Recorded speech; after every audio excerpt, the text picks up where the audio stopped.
अस्सलामुअलैकुम। दिन भर की ताज़ा खबरों, तज्जियों और जायज़ों के साथ मैं हूँ उज़ैर मलिक और मैं हूँ जन्नत जमशेद। नाजरीन, नजर डालते हैं आज की टॉप स्टोरीज पर। भारत की हठधर्मी, पाक भारत मैच का मजा बारिश के बायस किरकिरा। मैच आज भी वक्त पर शुरू न हो सका। शायकीन क्रिकेट ने जिम्मेदार भारत को करार दिया। मुल्क भर में बिजली चोरों के खिलाफ क्रैकडाउन। 194 बिजली चोर गिरफ्तार। 35 करोड़ रुपए से जायद जुर्माने। क्रैकडाउन के दौरान कैस्को के 203 अफसरान के बिजली चोरी में मुलव्वस होने का इंकिशाफ। निगरान हुकूमत का डॉलर और चीनी स्मगलर्स के खिलाफ घेरा तंग। डॉलर और चीनी की कीमतें कम होने लगी। 26 दिनों में 150 मिलियन की गैर मुल्की करेंसी और हजारों टन चीनी बरामद। जान बचाने वाली अहम अद्वियात समेत इंसुलिन, अमराज कल्ब और ब्लड प्रेशर की अद्वियात मार्केट से गायब। मरीज ख्वार। तो नाज़रीन, आज की टॉप स्टोरीज आपने जानी। इन तमाम तर मौज़ूआत को भी हम ज़ेरे बहस लाएंगे, लेकिन जन्नत सबसे पहले बात कर लेते हैं एशिया कप की, क्योंकि मैच भी इस वक्त जारी है। तो भारत की हठधर्मी है जिसकी वजह से जारी जो एशिया कप है कोलंबो में, उसका सबसे बड़ा मैच है जहां पर पाकिस्तान और भारत दो रिवायती हरीफ आमने सामने हैं। ये मैच गुज़श्ता रोज एक बार फिर बारिश की नजर हो गया था। गुज़श्ता रोज रिवायती हरीफ भारत के साथ एशिया कप सुपर 4 मरहले में बारिश उस वक्त रुकावट बन गई जब मैच की पहली इनिंग्स में 25वें ओवर का खेल जारी था। मैच आज मुकम्मल करने का फैसला किया गया, मगर आज भी प्रेदामा स्टेडियम में बारिश जारी है, जिसके बाद शायकीन क्रिकेट के लिए अहम मैच ताखीर का शिकार रहा। जबकि भारत ने पाकिस्तान के खिलाफ 2 विकेटों के नुकसान पर 24 ओवर्स पर 147 रन कल बनाए थे और कल जो है मैच दोबारा से शुरू नहीं हो सका बारिश की वजह से। और आज कुछ ही देर पहले मैच का दोबारा से आगाज हुआ है और इस वक्त भारत की बैटिंग जारी है, लेकिन अभी तक पाकिस्तान कोई विकेट हासिल नहीं कर सका है। लेकिन अभी भी खदशा जाहिर किया जा रहा है कि हो सकता है कि ये मैच भी बारिश से मुतासिर हो। इसी तमाम तर मामले पर बात करने के लिए हमें ज्वाइन किया है सनाउल्लाह ने, जो कि स्पोर्ट्स एनालिस्ट हैं, कोलंबो में मौजूद हैं, और साथ ही साथ हमें स्पोर्ट्स तज्जियाकार इरफान जहीर ने भी ज्वाइन किया है। सबसे पहले उज़ैर, सनाउल्लाह से बात कर लेते हैं और जान लेते हैं कि कोलंबो में इस वक्त क्या सूरत हाल है। सनाउल्लाह, बताइएगा कि मैच का दोबारा से आगाज कर दिया गया था, अब मौसम कैसा है, क्या बारिश थमी? जी, इस वक्त कोलंबो में भारतीय बैटर्स और बादल पूरी तरह से छाए हुए हैं और सिचुएशन मैच की आपको मालूम है, दोनों ही बरस रहे हैं। 35 रन एग्जैक्टली दोनों ही बरस रहे हैं। पाकिस्तान के लिए थोड़ा झटका जरूर मिला है कि हारिस रऊफ जो है वो इंजरी के बाद बॉलिंग नहीं कर पा रहे हैं, मगर कल का खेल भी देखें, जब हारिस रऊफ खेले थे तब भी इंडियन बैटर्स काफी बेहतर खेल उन्होंने पेश किया था। मगर वेदर के हवाले से हम बात कर लें तो यहाँ पर कवर्स को पकड़ के ग्राउंड्समैन जो है वो खड़े हैं। अगरचे भी ड्रिंक ब्रेक है, बारिश नहीं हो रही है, मगर हल्की सी यहाँ पे बूंदाबांदी होती है, 1 मिनट की, फिर रुक जाती है। तो उतनी नहीं हुई कि मैच को रोका जाए, मगर कवर्स पकड़े थे ग्राउंड्समैन ने, जो अब उन्होंने दोबारा ग्राउंड पे ही रख दिए। और उम्मीद है कि अभी बारिश ना हो, मगर जिस किस्म के घने बादल हर तरफ से घेरे हुए हैं यहाँ पे प्रेमदासा स्टेडियम को, तो डर लग रहा है कि कहीं ये बरस ना पड़े। और एक इंटरेस्टिंग मैं आपको बात, जी। अच्छा सनाउल्लाह, आपसे पहले भी जब बात हुई थी तो आपने कहा था कि अपने करियर में इतना वीरान स्टेडियम मैंने आज तक नहीं देखा। अब चूंकि मैच का दोबारा से आगाज हो गया है, तो क्या स्टेडियम में रौनक बढ़ी? जी बिल्कुल, स्टेडियम में आप काफी तादाद में शायकीन जहां पर मौजूद हैं, इंडियन, पाकिस्तानी और श्रीलंकन जो लोकल हैं, जाहिर है उनकी तादाद ज्यादा है, मगर वो रूप नजर नहीं आ रहा स्टेडियम का जो रूटीन में पाकिस्तान इंडिया मैच या किसी भी और मैच में होता है।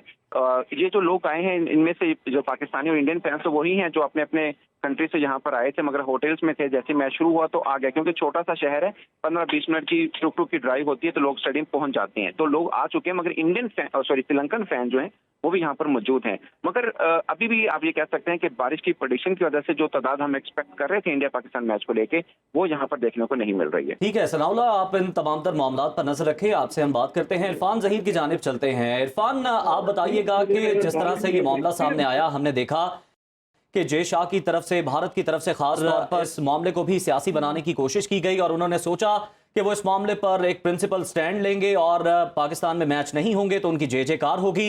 लेकिन अब ना सिर्फ पाकिस्तान, भारत, बल्कि क्रिकेट फैंस जहां भी मौजूद हैं वो जय शाह को ही हदफ तनकीद बनाए हुए हैं। जी बिल्कुल, आपने बिल्कुल ठीक कहा। ये वन मैन शो इन्होंने किया बिल्कुल, और पूरे मेरा ख्याल है तमाम स्टेक होल्डर, सबसे बड़े स्पेक्टेटर जो हैं वो सबसे बड़े हैं, उनको इन्होंने डिसअपॉइंट किया। और हमने देखा कि इतना बड़ा क्रिकेट के लिए हमने पहले कोई प्रेसिडेंट मिलता नहीं है कि आप एक सिंगल बंदा की वजह से इतना ज्यादा लॉस और डेंट करे क्रिकेट को। तो ये वर्ल्ड कप बिल्कुल राउंड द कॉर्नर है, आपने उसकी प्रिपरेशन करनी थी, अपनी चीजों को तमाम अपनी टीम कॉम्बिनेशन इनको जेल इन करना था, उसको डेवलप। और ये देखें ना, पाकिस्तान इंडिया बायलैटरल सीरीज में नहीं खेलता, और ये इस इवेंट के लिए इस साल पहली दफा ये दोनों टीम आपस में मैच खेल रही थी, और 2 मैचेस थे, और दोनों ही समहाउ लग रहा है, पहला बारिश में वाइट आउट हो गया, एक पॉइंट मिलना, और आज भी यही लग रहा है कि कल जैसे नहीं हो सका, रिमेनिंग मैच किया जा रहा है, बट अभी फिर ड्रिजल शुरू हो गया, और पॉसिबिलिटी तो यही नजर आ रही है कि शायद ये मैच भी कंप्लीट नहीं हो पाएगा। तो ये अब देखना पड़ेगा इस चीज को फ्यूचर क्या है। अगर वो इस चीज पे कंटिन्यू रिलक्टेंट रहेंगे डिसीजन लेने में, और फिर आपको आउटकम नजर आ रहा है कि इसी तरह होगा कि फिर आपको एशियन क्रिकेट काउंसिल का फ्यूचर मुझे तो बड़ा भयानक नजर आ रहा है, और शायद ये खत्म ही हो जाए फिर। जी अच्छा इरफान, अगर हम मैच की बात करें पाकिस्तान वर्सेस इंडिया, और तो इंडिया की तो परफॉर्मेंस बड़ी अच्छी जा रही है, अभी सिर्फ 2 विकेटें गिरी हैं, स्कोर भी अच्छा खासा इंडिया ने कर लिया है। तो अगर ये मैच मुकम्मल होता है, अगर तो पाकिस्तान के जीतने के चांसेस आपको नजर आ रहे हैं, क्योंकि इंडिया तो बहुत अच्छा परफॉर्म कर रहा है। जी इसमें कोई डाउट नहीं है, इंडिया बहुत शानदार खेल रहा है, लेकिन उसके 2-3 फैक्टर और भी हैं। एक तो सबसे बड़ा फैक्टर सोगी आउटफील्ड है, दूसरा ये है कि आपका जो कंटिन्यूसली ड्रिजल जब होती है और बॉल को ग्रिप करना, होल्ड करना मुश्किल होता है, और ओबियसली स्पिनर और पेस अटैक दोनों के लिए मुश्किल है। हाँ, इस डिसीजन पे जरूर बात कर सकते हैं कि बाबर का डिसीजन जो पहले बॉलिंग करने का वो उनको बैटिंग करनी चाहिए थी, इस पे हमने पहले भी बात बहुत की है, वो उस पर बिल्कुल डेफिनेटली हम अभी भी बात कर सकते हैं। बट अभी जो आज की जो ठीक है इरफान, आप हमारे साथ हैं और हम आपसे जान रहे हैं कि किस तरह से इस वक्त जो सूरत हाल है वो बदलती हुई दिखाई दे रही है। सनाउल्लाह, आपकी जानिब आएंगे, ये बताइएगा, इस वक्त आप कोलंबो में ही मौजूद हैं और तमाम तर मामलात पर नजर रखे हुए हैं। इस वक्त जो कंडीशंस हैं मौसम की, ग्राउंड गीली हुई, उसके बाद अगर कंडीशंस की बात की जाए तो ये किसके ज्यादा फेवर में है, पाकिस्तान या इंडिया के? देखें, अभी तक तो इंडिया का पलड़ा बहुत भारी है, और आप कंडीशन की बात कर रहे हैं, मुझे लगता है कि श्रीलंका के अंडर लाइट्स और टीम पाकिस्तान अगर चेस पे जाती है और खासकर इंडिया के खिलाफ जाती है, और इतना बड़ा टारगेट जब मिलता है, तो फिर जैसे भी कंडीशन हो बैटर्स के लिए आसान नहीं होता। जितना भी आप जैसे कहते हैं ना, एक स्लैंग वर्ड यूज करते हैं क्रिकेट में, पाटा विकेट, जितने भी पाटा विकेट हो तब भी इतना टारगेट चेस करना आसान नहीं है। अभी जो लग रहा है बताए कि 350 रन कर लेगी टीम इंडिया, पाकिस्तान 350 जितना मर्जी खुला विकेट मिल जाए, चेस करना इतना आसान नहीं होता, कंडीशन जितनी भी हो। लेकिन मैं एक और बात बता दूं आपको कि श्रीलंका में अंडर लाइट चेस करना थोड़ा मुश्किल होता है। श्रीलंका में अंडर लाइट बैटिंग निस्बतन डे में बैटिंग में मुश्किल होता है। तो बाबर आजम ने एक अच्छा ये दिलेराना फैसला किया था। और वैसे ओवरटास्क के अंदर क्रिकेट रूल तो यही कहता है कि ओवरटास्क के अंदर टॉस जीत के पहले आप बॉलिंग ही करें, तो बाबर उसी तरफ को गए हैं। अच्छा, रोहित शर्मा ने ये नहीं किया था, मगर बाबर ने इस तरफ को गए हैं कि हो सकता है कम ओवर का मैच हो तो हमें कम ओवर में चेस करने की तरफ जाए, तो मुख्तलिफ ऑप्शन हो सकती हैं, इसलिए ओवरकास्ट के अंदर कहा ही जाता है। रोहित शर्मा का भी यही कहना था कि अगर इंडिया टॉस जीतता तो पहले बैटिंग का फैसला ही करता। हमारे साथ सनाउल्लाह और इरफान जहीर मौजूद थे, जो कि हमें पाक भारत टाकरे के हवाले से डिटेल्स बता रहे थे। उजैर, अभी मैं एक मीम देख रही थी जिसमें लिखा हुआ था कि जैसे इंडिया की परफॉर्मेंस है, हम दुआ कर रहे हैं कि बारिश ही जीत जाए। बारिश तो जीत जाए, लेकिन जन्नत हम चाहते हैं कि भरपूर मुकाबला हो दोनों रिवायती हरीफों के दरमियान और अवाम को एक अच्छी तफरीह मिले। खैर, आगे बढ़ते हैं और बिजली चोरों की बात कर लेते हैं। बिजली चोरों के खिलाफ कार्रवाई के लिए सूबाई और डिवीजन की सतह पर कार्रवाइयां शुरू करने का फैसला कर लिया गया है, और इस सिलसिले में जन्नत हम देख रहे हैं कि मुख्तलिफ कार्रवाइयां की भी जा रही हैं। टीमें तश्कील दी गई हैं जो कि मुख्तलिफ जगहों पर छापे मार रही हैं, और साथ ही साथ टास्क फोर्स जो है उसने भी अपना काम शुरू कर दिया है। मुल्क भर में बिजली चोरों के खिलाफ क्रैकडाउन अब मजीद तेज कर दिया गया है, जिसमें 194 बिजली चोरों को गिरफ्तार करके 35 करोड़ रुपए से जायद जुर्माने भी आयद कर दिए गए। तो सबसे पहले इस हवाले से रिपोर्ट देखिए, फिर मजीद डिटेल में बात करते हैं। मुल्क भर में बिजली चोरों के खिलाफ क्रैकडाउन मजीद सख्त करते हुए 194 अफराद को गिरफ्तार करके 35 करोड़ रुपए से जायद के जुर्माने आयद कर दिए गए। सेक्रेटरी तवानाई राशिद लंगड़ियाल का कहना है कि 8 करोड़ यूनिट बिजली चोरी का खोज लगाया है। बलूचिस्तान में बिजली चोरी के खिलाफ क्रैकडाउन के दौरान कैस्को के 203 अफसरान के बिजली चोरी में मुलविस होने का इंकशाफ हुआ है, जिसमें 24 चीफ इंजीनियर्स और सुपरिटेंडेंट इंजीनियर, ग्रेड 18 के 67 एक्सियन और ग्रेड 17 के 99 एसडीओस और 13 कमर्शियल मैनेजर शामिल हैं, जिनके खिलाफ महकमाना कार्रवाई का आगाज कर दिया गया है। इसके अलावा 29 अफसरों को मनफी साख की वजह से हेडक्वार्टर से दीगर पोस्टों पर तब्दील कर दिया गया है। बिजली चोरी के तदारुक के लिए सूबाई और डिविजनल सतह पर टास्क फोर्स कायम की गई है। मुल्क भर में बिजली की मजमूई बिलिंग सालाना 3,781 अरब रुपए है, ताहम इसमें 3,192 अरब रुपए मौसूल होते हैं, जबकि 589 अरब रुपए की सालाना बिजली चोरी हो जाती है। पेशावर, हैदराबाद, सक्खर, कोयटा और कबायली इलाकों में सालाना 737 अरब रुपए की बिलिंग होती है, मगर 60% रुपए की बिजली चोरी हो जाती है। इस्लामाबाद, लाहौर, फैसलाबाद, मुल्तान और गुजरावाला में 3,044 अरब रुपए की बिलिंग होती है, जबकि मौसूल होने वाली रकम 2,944 अरब रुपए है, जबकि 100 अरब रुपए की बिजली चोरी या नुकसान हो जाता है।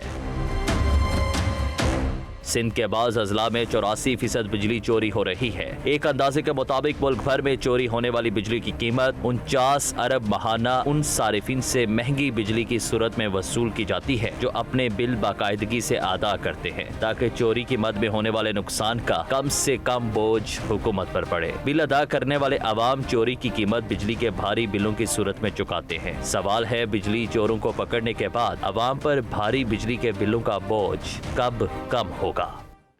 तो रिपोर्ट आपने मुलाहिजा की। बिजली चोरी के हवाले से क्रैकडाउन का सिलसिला जारी है, गिरफ्तारियां भी अमल में लाई जा रही हैं। इसी तमाम तर मामले पर बात करने के लिए हमारे नुमाइंदों ने हमें ज्वाइन किया है। Kamran Khan, bureau chief Islamabad, Safiullah, bureau chief Peshawar, Kifayat Ali, bureau chief Quetta हैं, जबकि यासिर मजीद हमें मुल्तान की सूरत हाल के हवाले से अपडेट करेंगे। तो सबसे पहले बात कर लेते हैं किफ़ायत अली से, जो कि ब्यूरो चीफ कोयटा हैं। किफ़ायत, बताइएगा कि कैस्को ने 203 अफसरान को मिली भगत से बिजली की चोरी का इंकशाफ किया था। अब तक उनके खिलाफ क्या कार्रवाई अमल में लाई गई है और कोयटा में क्या सूरत हाल है? देखिए, पूरे मुल्क में जो बिजली चोरी के खिलाफ जो क्रैकडाउन ऑपरेशन हैं वो जारी हैं। इसी तसलसल से हम देख रहे हैं कि बलूचिस्तान में भी इस हवाले से जो है वो खुसूसी टास्क फोर्स तश्कील दी गई हैं, मुख्तलिफ टीमें तश्कील दी गई हैं जो कि बिजली चोरी के खिलाफ जो है वो भरपूर तरीके से इन ऑपरेशन को जारी रखे हुए हैं। ताहम ज़राए हमें ये बताते हैं कि इस बिजली चोरी में जो महकमा कैस्को है इसके भी कई अफसरान जो है वो मुलविस हैं। इसके अलावा जो मजमूई सूरत हाल है उसमें हम देख रहे हैं कि 387 बिजली चोरों के खिलाफ अब तक कानूनी कार्रवाई के लिए दरखास्तें मुतल्लिका थानों में दायर करवाई गई हैं, जबकि 35 बिजली चोरों के खिलाफ दर्ज हुई हैं।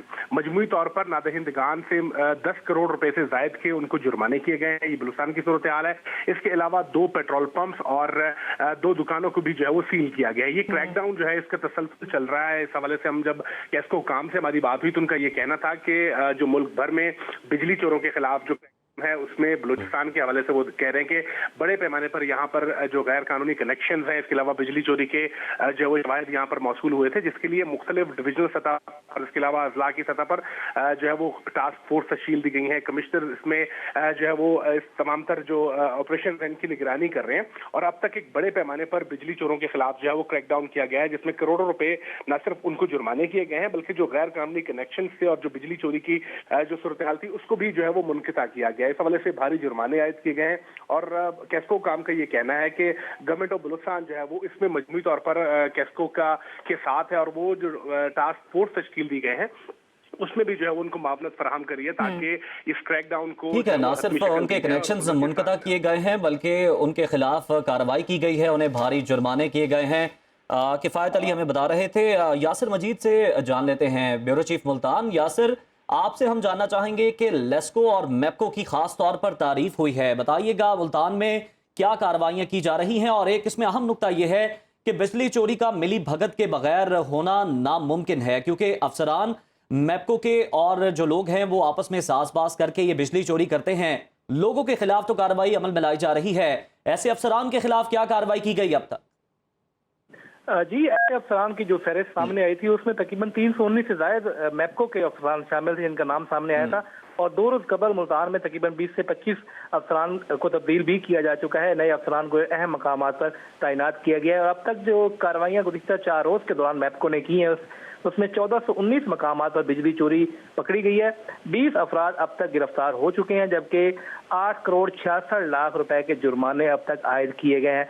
मैप्को हुकाम के मुताबिक 596 मुकदमात भी दर्ज कर लिए गए हैं, लेकिन सबसे अहम बात यह है कि जो सियासी अफराद हैं, 62 अफराद हैं, वो बिजली चोरी में मुलविस पाए गए हैं। मुजफ्फरगढ़ में MPA साबिक MPA अलमदार कुरैशी, उनकी रिहाइशगाह से चोरी की बिजली पकड़ी गई। इस तरह से खानेवाल में MPA के उम्मीदवार थे राना इरफान, वहां पर चोरी की बिजली पकड़ी गई। उन्होंने मैप्को की टीम के ऊपर हमला भी किया और वहां पर अच्छा खासा इशू पैदा हुआ। इसी तरह से सादकाबाद में साबिक MP मुमताज चांग, उनके फार्म हाउस से जो 15 एकड़ पर मुश्तमिल फार्म हाउस था, वह 12 AC चलाए जा रहे थे। तवील अरसे से वहां पर भी इसी तरह से बिजली चोरी पकड़ी गई थी।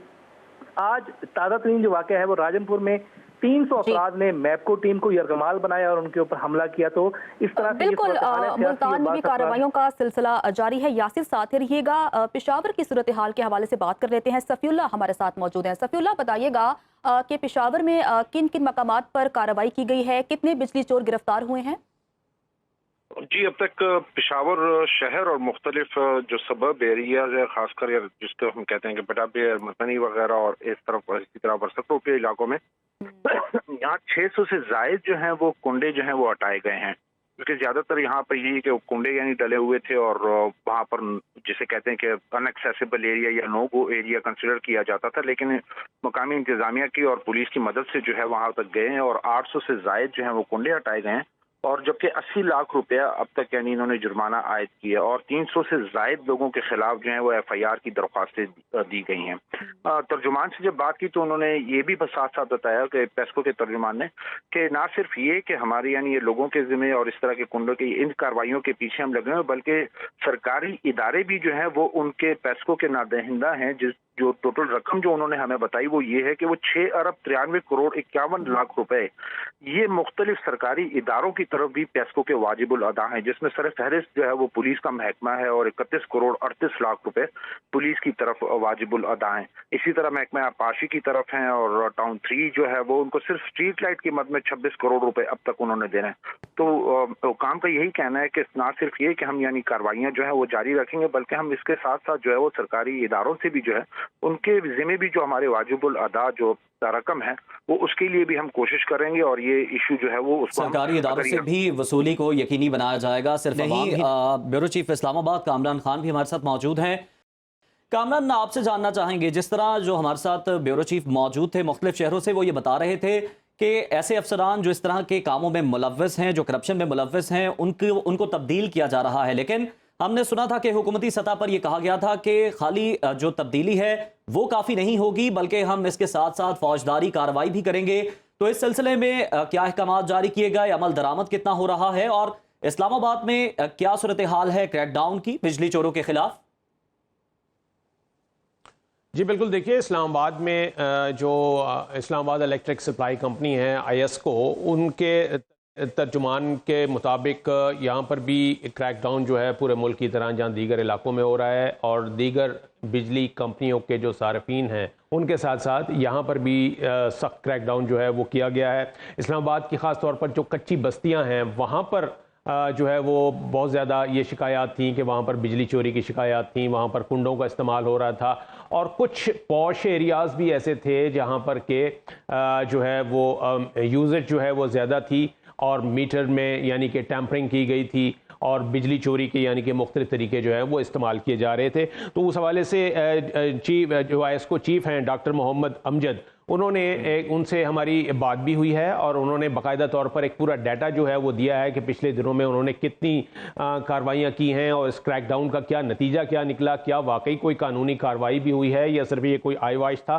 तो इस हवाले से जो उन्होंने बताया कि जी अब तक गुज़िश्ता 4 से 5 दिनों में उनका यह कहना है कि 105 मीटर जो हैं वो कब्जे में लिए गए हैं और इस हवाले से 5743 मीटर जो थे वो इस्लामाबाद की जो जुरिस्डिक्शन है, इस्लामाबाद शहर और उसके मज़ाफ़ात में भी यहाँ पर जो है 5743 मीटर्स को चेक किया गया है और उसमें से 105 मीटर्स जो थे उनको टेम्परिंग के इल्ज़ाम में यानी बिजली चोरी के इल्ज़ाम में उनको वो उतारा गया, यानी वो उनका कनेक्शन जो है वो मुनक़ता किए गए और इस हवाले से 7.5 यानी 7.5 मिलियन यानी तकरीबन 75 लाख रुपए जो है वो जुर्माना जो है वो भी आयद किया गया है। इसके अलावा जो FIR है उनके इदराज के लिए भी बाकायदा हैं कि जुर्माने आयद करने का सिलसिला जारी है ताकि बिजली चोरी को रोका जा सके।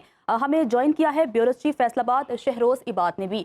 शहरोज, बताइएगा कि फेस्को ने अब तक क्या कार्रवाई की है, कितने जुर्माने आयद किए हैं, कितनी गिरफ्तारियां अमल में लाई गई हैं, फैसलाबाद की क्या सूरत हाल है इस हवाले से?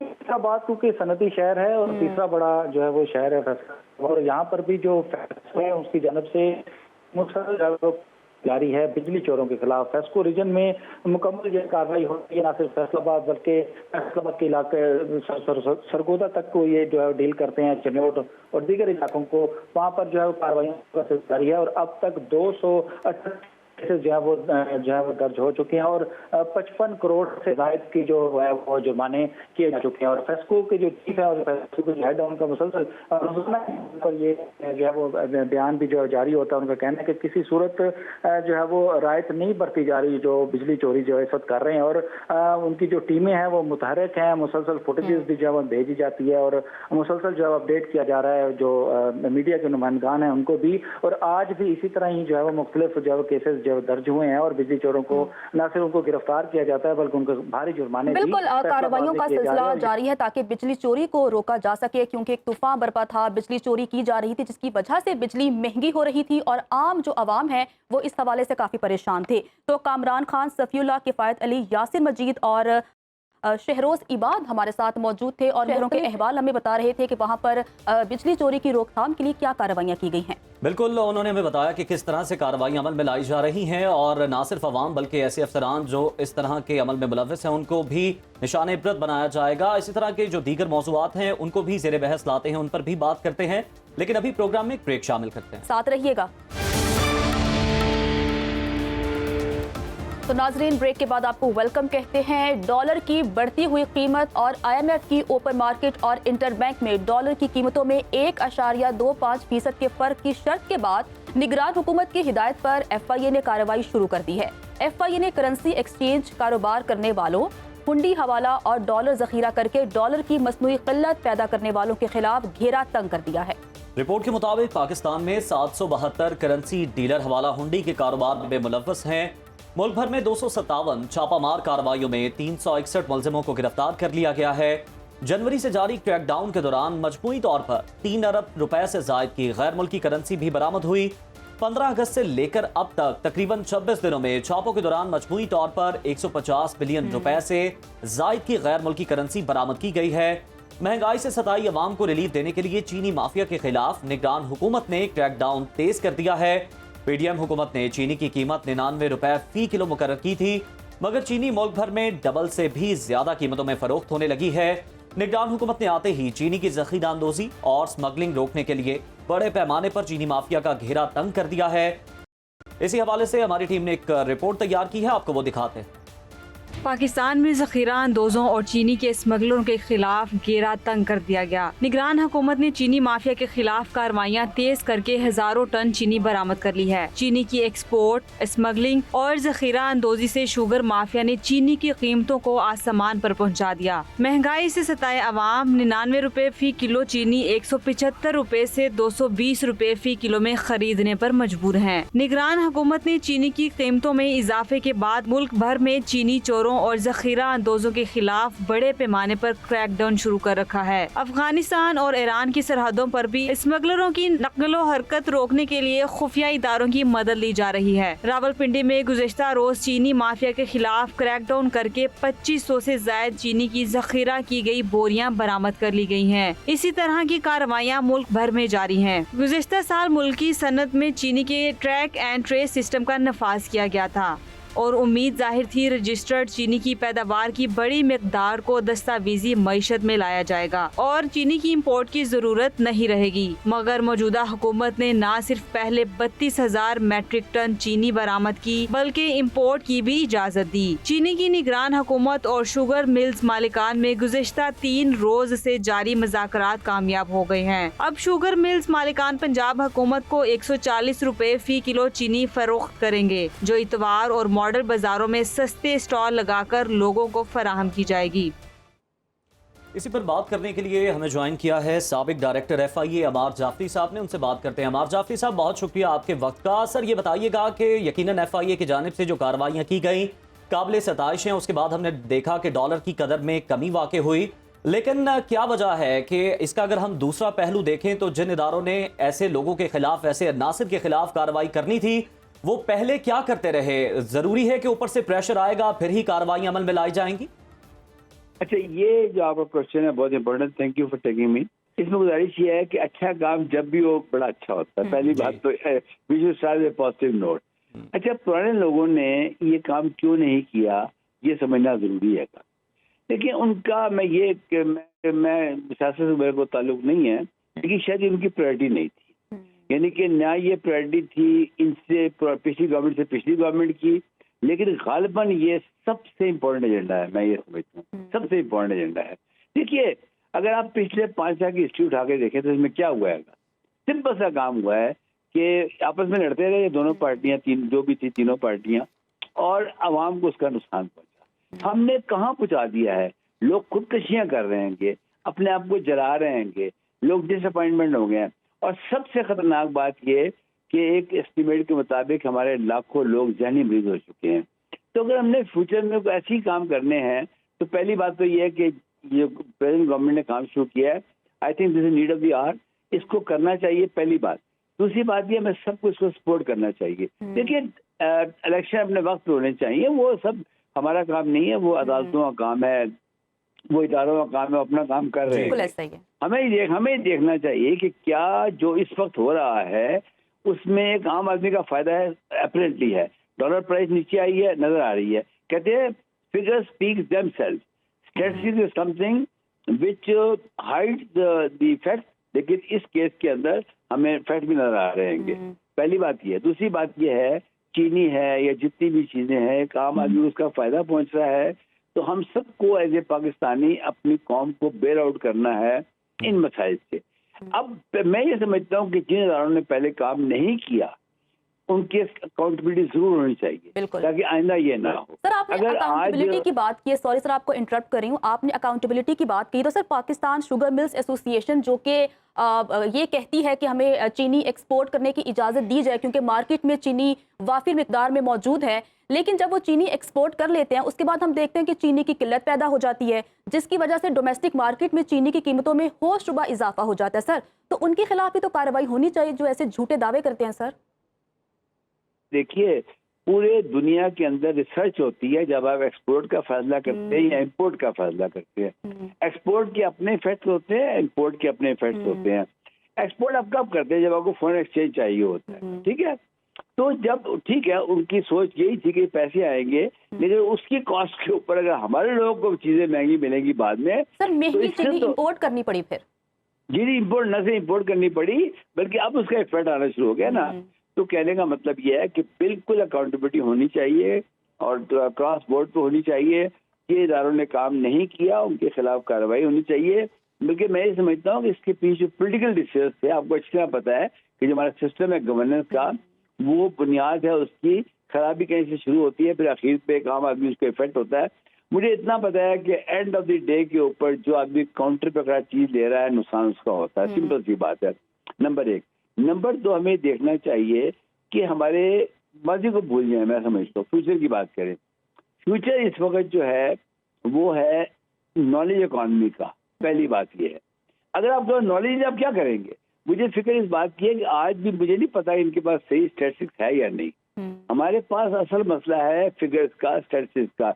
दुनिया बताती है हमें कि हमारे साथ ये होने जा रहा है, तो प्लीज इसके ऊपर हमें बिल्कुल ये तमाम तर इदारे जो कार्रवाइयां अमल में ला रहे हैं इन्हें सराहा जाना चाहिए, और साथ ही साथ हम ये उम्मीद भी करते हैं कि अकाउंटेबिलिटी भी होगी जिन्होंने काम नहीं किया, और ये जो फायदा आवाम तक पहुंच रहा है ये आरजी ना हो, मुस्तकिल बुनियादों पर इस तरह की कार्रवाइयां जारी रखी जाएं ताकि आवाम को मुसलसल इसका समर मिलता रहे। नाजरीन, आज के प्रोग्राम से इतना ही। आप लोगों से मुलाकात होगी इंशाल्लाह कल। खुदा हाफिज।